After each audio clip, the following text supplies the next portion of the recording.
Hey guys, today we're gonna be doing a review about this DOMS sketch marker, DOMS Sketch Max. I'll tell you if you should buy it or not. This review will be nice, don't worry. Okay. Let's take a piece of paper piece ತಗೊಳ್ಳೋಣ ಆಮೇಲೆ ಬರೆಯೋಣ. Bleed ಆಗುತ್ತಾ paper ಇಂದ ಇದೆಯಲ್ಲ brush ಗೊತ್ತಿಲ್ಲ. ನೋಡಿ ಬರುತ್ತೆ ಚೆನ್ನಾಗಲ್ಲ. ಈಗ ಹಿಂದೆ ನೋಡೋಣ ಇದು ಬ್ಲೀಡ್ ಆಗುತ್ತಾ ಅಂತ. ಬ್ಲೀಡ್ ಆಗಲ್ಲ, ಇರು ಇನ್ನು ಸ್ವಲ್ಪ ಡಾರ್ಕ್ ಆಗಿ ಬರೆಯೋಣ. ಇದು ನೋಡಿ ತುಂಬ ಡಾರ್ಕ್ ಆಯಿತು, ಸ್ವಲ್ಪ ಕಾಣಿಸ್ತಿದೆ ಹಿಂದೆ, ಆದರೆ ಚೆನ್ನಾಗಿದೆ. ಇದನ್ನು ಈಗ ಇನ್ನೊಂದು ಸ್ಟೆಪ್ ನೋಡೋಣ. ಈಗ ಸರಿ ಸ್ಮೂತಾಗಿ ಬರುತ್ತಾ ಅಂತ. ಏನು ಕೆಟ್ಟದಿಲ್ಲ ಇವಾಗ, ಆದರೆ ನೋಡೋಣ.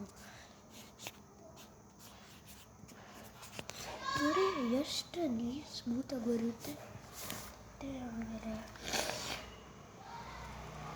ಆಮೇಲೆ ಬ್ಲಾಕ್ ಮೇಲೆ ಬರೀಬೋದಾ? ಅಯ್ಯೋ, ಪಾರ್ಟ್ 2 ಇವತ್ತು ನಾನು ಪಾರ್ಟ್ 2 ಮಾಡಿದೆ ಬ್ಲಾಕ್ ಮೇಲೆ, ಹೋಗಿ ನೋಡಿ ಅದನ್ನು. ಆದರೆ ಇನ್ನೂ ಓಪನ್ ಆಗಿಲ್ಲ. ಇದು ಓಪನ್ ಮಾಡ್ತೀವಿ ಹೆಂಗೂ ಮಾಡ್ತೀವಿ, ಆದರೆ ಈಗಾಗಲ್ಲ. ಪಾರ್ಟ್ 10 ಪಾರ್ಟ್ 17 ಏನಾದ್ರು ಅಲ್ಲಾಗುತ್ತೆ.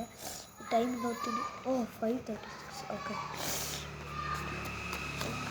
ನೀರಿನಲ್ಲಿ ಹಾಕಿದ್ರೂ ಬರುತ್ತೆ ನೋಡೋಣ. ನೀವು ಬಿಲೀವ್ ಮಾಡೋಣ ಅಂತ ಪ್ರೂಫ್ಗೆ ಕರ್ಕೊಂಡು ಹೋಗ್ತೀನಿ. ಪ್ರೂಫ್ ನೋಡಿ, ನೀರು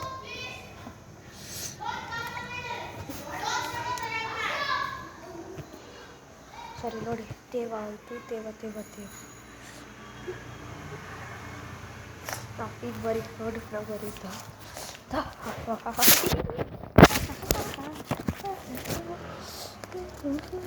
ಸರಿ.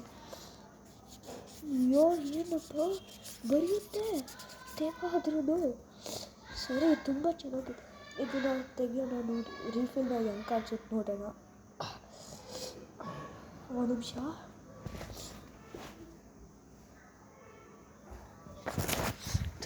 ನಾನೇನೋ ಡಿಸ್ಕವರ್ ಮಾಡಿದೆ ಇದಕ್ಕೆ. ಇದು ರೀಫಿಲ್ನ ತೆಗೆದ್ಬಿಟ್ಟು ನೋಡೋಕ್ಕಾಗಲ್ಲ, ಅದು ಒಂದು ಆದರೆ ಎಲ್ಲ ಚೆನ್ನಾಗಿದೆ.